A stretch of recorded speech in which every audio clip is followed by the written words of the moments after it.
where it happened, what time it happened, what clothes he was wearing, everything perfect.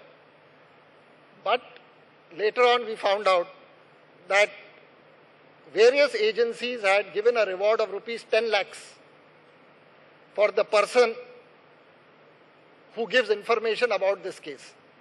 So we had these two, the crime was committed by two accused. So we had these two friends coming and confessing to it with all the facts. But then we took them to the spot and said, you tell us where you were standing, you tell us where you were standing, where the witness was standing. And they failed the test. And then they broke down and said, ki one boy, his mother was not well.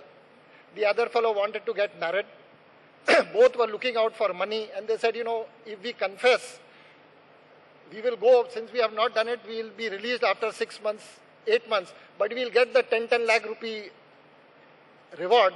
And we'll, so, you know, people do come to us, you know, confessing to crime. But, you know, I think there is no substitute when it comes to investigation, when it comes to experience. Most of our officers are hard-boiled police officers with 30, 35, 36 years of experience. And it's very difficult to convince them that, so it's, I think experience matters, especially when it comes to investigation of important crime. I know you guys must be dying to ask questions from both of them. One last question to Ravi and Mr. Maria, then I'll put on to you guys. Ravi, you have written 5 books. Which of these 5 is your favorite one and why? It's a difficult one, asking a mother to choose which of the children is the favorite child. But having said that, I think for me, my first book always will remain my favorite book, because that was If God Was a Banker. It came out in 2007. For emotional reasons.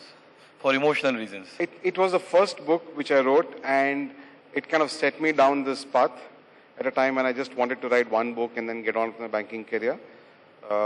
So purely for that reason, and it was the first book based in the banking industry in India. So there were a lot of other niceties associated with that book. And that's one of the reasons why I feel it still remains closest to my heart. But having said that, all the books are equally favorite. They take the same amount of time, effort, passion, and dedication to write them. Yeah, If God Was a Banker is a notch above the rest. And just one point I wanted to add to what Mr. Maria said, okay, if I have your permission. He talked about that look in the eye when you meet a culprit, when you meet somebody who's committed a murder. You actually get to know that the person has actually done something because of purely experience of 33 years in the field or 20 years in the field. In banking, when somebody goes out to appraise a loan, and we don't know whether the customer is a good customer or a bad customer, whether he'll pay back the loan or not, the best underwriters or the best guys who actually approve and decline a loan are the guys who have the capability of looking the customer in the eye and then making out for themselves whether the customer will repay the loan or not, whether he has the intent to repay the loan or not. We call it the look in the eye syndrome, and that works pretty much the same way in banking as much as it does in your field, Mr. Maria. And the best guys have the best talent at looking in the eye.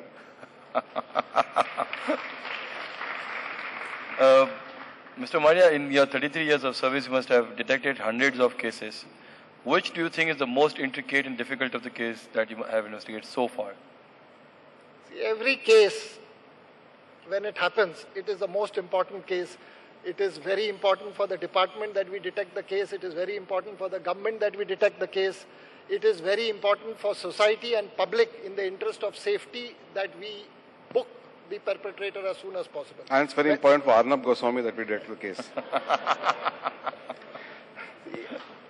You know, whether it was the 93 blasts or subsequently you had this, in Bandra we had this very famous Ramdas Naik, the BJP president's murder case, or the Ziauddin Bukhari murder case, or the Ramesh Kumar Sharma murder case. Mic closer. Or the Gateway of India blasts, or the German bakery blast, or 26/11 when it happened, or for that matter, this Indian Mujahideen case. See, every case, at that time it is the most important case. It hogs public attention through the newspaper and media. There is a lot of pressure on the government, on the department to detect the case. So, every case is important. Suffice to say that the criminal or the terrorist is adapting, evolving, improving with time, which makes our task more and more difficult with time to detect. They learn from the mistakes of others. Today, we in the department, once we detect the case, Hussein and others will ask, how is this case detected? So we try to show how we detected the case. And that is where these chaps learn. They, many times in the past, when we've arrested terrorists and we've done a search of their homes, we have found newspaper cuttings of court proceedings. The court proceedings covered by the newspapers, what transpired, who said what the defense advocate said, what the prosecution said, what was the judgment. So they are learning all the time, making our task more and more difficult. So without disclosing the tradecraft, you won't even tell us that which was the most complex or intricate case? And what was one clue that led you to crack the case? I'll borrow from where Ravi left. A mother cannot differentiate.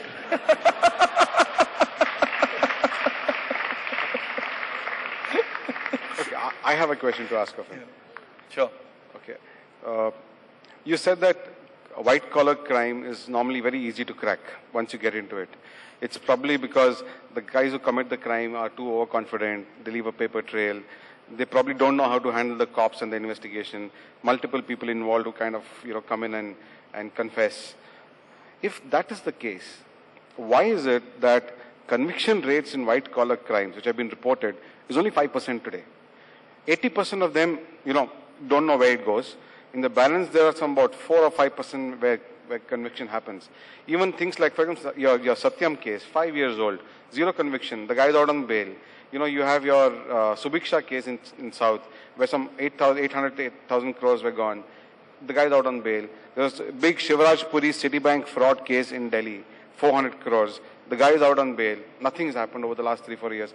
Why is it that, things like these actually give a lot of people working in offices an incentive to commit these crimes? Because they know that I can commit a crime, I can get away with it, maybe 3 months in jail, I'll come out on bail, nothing will happen to me. See, I can foresee 3 reasons for this. Number one, earlier the police department was handling mainly conventional crime.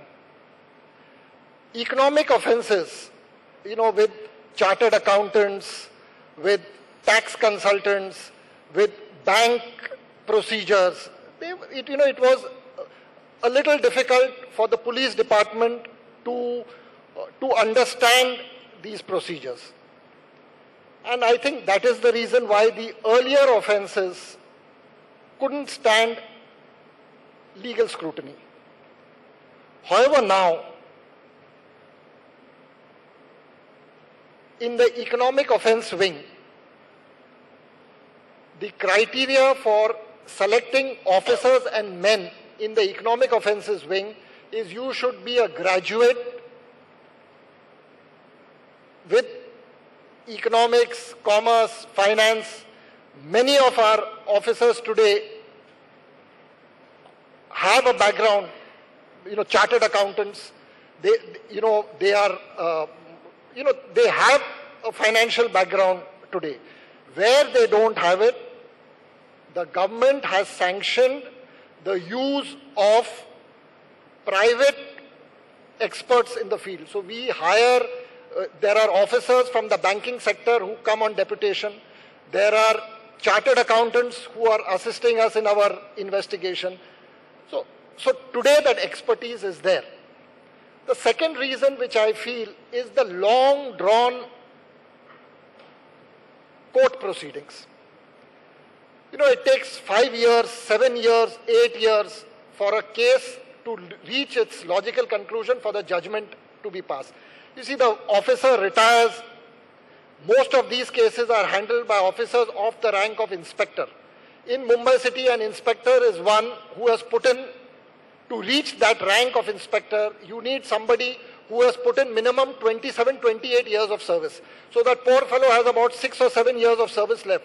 So he's investigated this crime. By the time the trial is over, he has retired. So he has lost interest. The witnesses have been won over because, Ravi is talking about 400 crores, 300 crores. So, they can afford to win over witnesses. And the third reason for that is with 300, 400 crores in your pocket, you can hire the best of advocates, the best of lawyers today who are able to get you bail. And, for the next 7, 8 years till the trial is going on, you are out on bail. So I think these are the three reasons. But, with the media focusing on all these cases today, I think there is pressure on the police also to put up a foolproof case. There is pressure on the courts also to ensure that these big scamsters don't go off leniently. So I think in the future, EOW cases would end in a lot of conviction. So guys, now we go to question. Guy in green. Please, Mike. Hello, sir. Myself, Ahmed. This question is for Mr. Maria. So, like you mentioned that you are able, after so many years of experience, to just see in the eyes and say if the person is guilty or not guilty. So, similarly, are you also able to see if the person is innocent? Because nowadays, so many innocent people are also languishing in the jails. And why that is happening? I couldn't understand your question. So, my question is, like you mentioned earlier, that just after so many years of experience like you and so many other senior policemen in the police, you are able to find out whether, or just judge that the person is guilty or not. So similarly, you must be able to see that if the person is innocent and just let him go free. So why that is not happening? Because so many innocent people, they are also languishing in the jails. See, there is a difference in what you are saying. An innocent person in jail, a person's innocence or involvement is decided by the court. The evidence is put up in the court. It is the court which decides. Now, many people are acquitted by the court. Now, when you are acquitted by the court, acquitted could be because of lack of evidence, or because witnesses have turned hostile, or because the complainant has turned hostile. So there are various factors which go into an acquittal. See, in so many cases which are being handled, you see, I do accept mistakes are made. There is no denying the fact that mistakes are not made. But I can assure you, in the cases that we are investigating, the intention is never malafide. I don't think it is, you are trying to fix the wrong guy, because there are too many questions to be answered once a person is arrested. So I don't think that would happen. Okay. Please, yeah. So, two very quick questions. First, to Mr. Maria. So, as you described that the average age of an inspector in the police department is about 50, while you also mentioned a couple of minutes ago that an average age of somebody who's coming to do a certain kind of an activity which is not allowed is somewhere around 20 or 25. 20 or 25-year-olds. Coming to do some terrorist activities or something like that. So how do you think, is the department evolving? That's my first question to you. That are we evolving technologically? Are we evolving, in terms of our policies, the way we get in people? Because there's a lot of technology happening. So earlier we used to test the physical stamina for people getting in, but now are we testing their intelligence as well. The second question is for Mr. Zaidi. Out of all the cases that you have covered, which is your favorite case and why? I think you need to answer this thing before. I think first you answer that. See, when I joined service in 1981, for a constable to be recruited, the minimum qualification was 4th standard pass, 4th.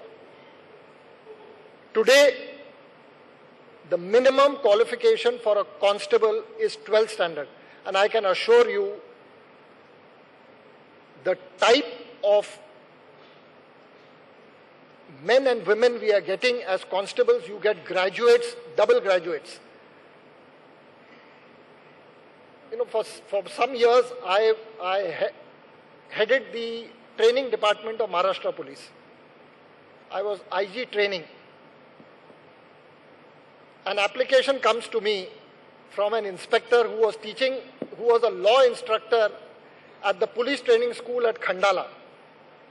And the police training school in Khandala dealt with women constables. So he gave an application saying that he wants to be repatriated back from training to his regular police work. So I asked him why. He said, sir, I am supposed to be teaching law. There are 3-4 students in the class who are LLMs in law. They ask me questions in class and I am not able to answer. So, you know, people laugh. So I cannot take this anymore. I want to go back.